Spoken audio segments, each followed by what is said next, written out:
Hello and welcome to this training on the 6th basic discipleship tool, how to share my testimony.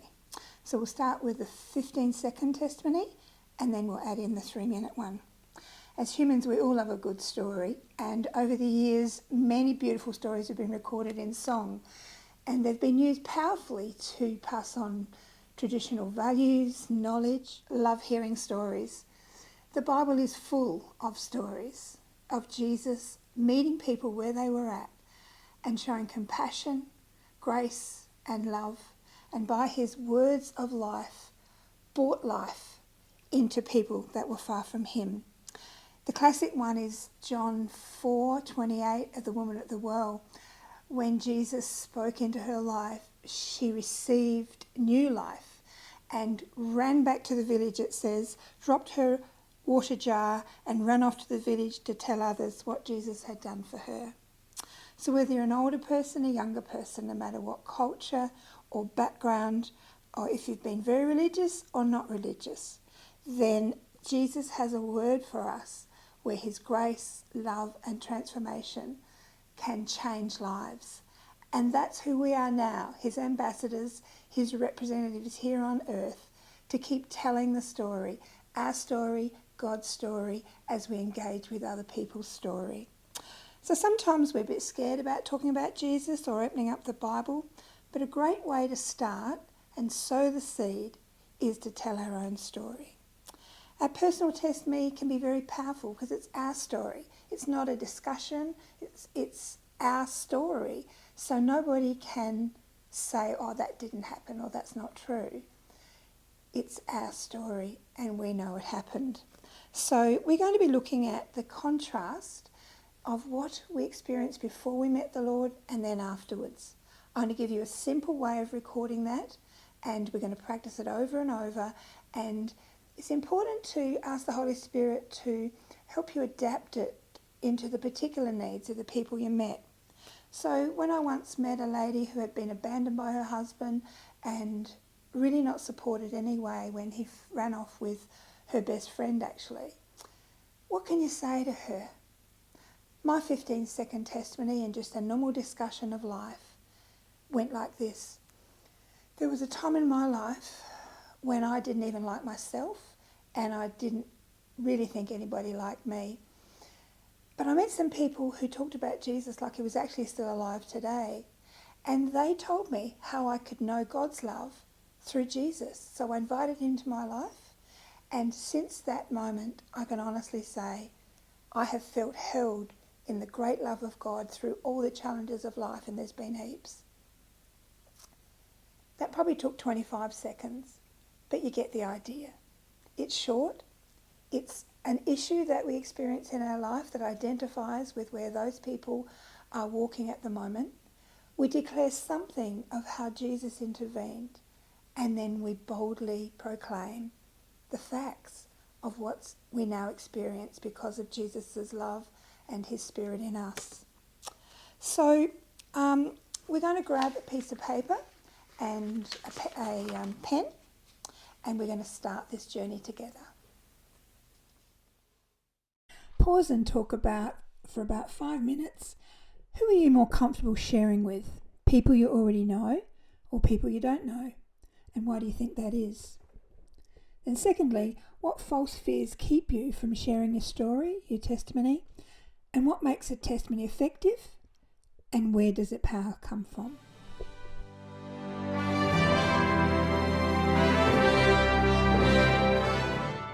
Let me model now for you a short testimony that I've used before. There was a time in my life when I realised I was really self-centred, and I actually felt really quite unloved.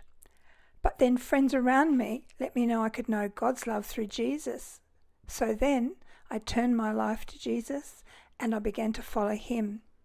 And from that moment on, now in Jesus, I have discovered the joy of serving others, so I have real purpose, and I've experienced God's amazing love that has held me strongly through the many challenges of life, and there've been heaps. Do you have a story like that? Now we're going to build your testimony. Start by writing, there was a time in my life.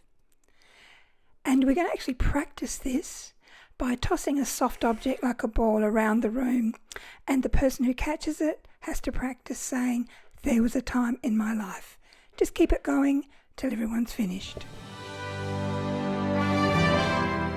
Now think of 1 or 2 words that describe your life before you chose to follow Jesus, and then practice that with your buddy from the beginning. There was a time in my life when I, using those 2 words, make a short sentence. Now you're going to think of a sentence using 2 key words about how you came to follow Jesus. When you've chosen those words, take time to practice it twice through from the beginning with your buddy. Use this practice to help each other make sure you're not using religious terms that perhaps others don't understand. So it's hard doing this, but give it your good shot and you'll adjust it as you go on. But let's make a good start now. All the best.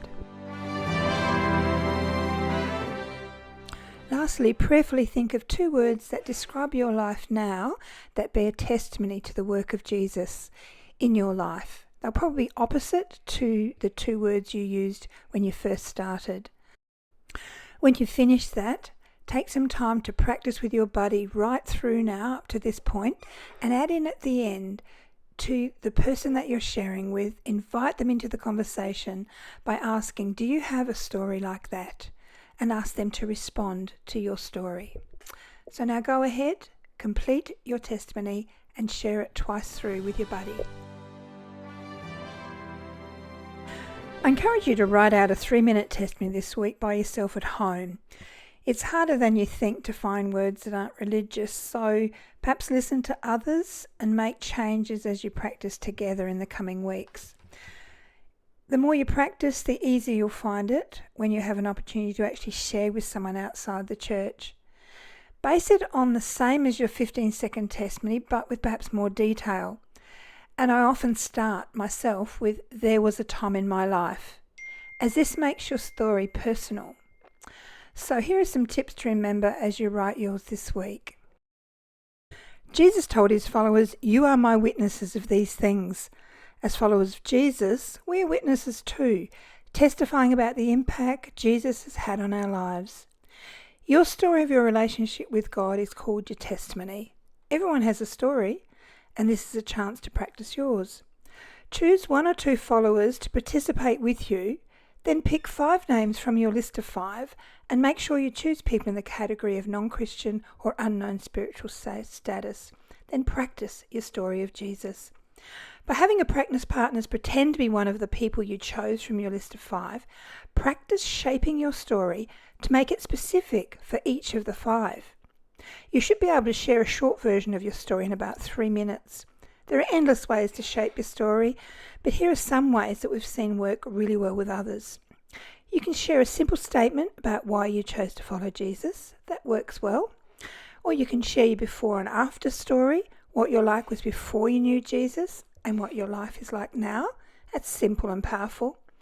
Or you can share your with or without story of what your life was like with Jesus and what it was like without him. Finish sharing, let your practice partner take their turn. Keep going back and forth until you've both finished your 5. If you want to make an even greater impact, when sharing your story, it's helpful to think of it as a 3-part process. Their story, ask a person you're talking to with about their spiritual journey. Your story, share your testimony shaped around their experience, and God's story.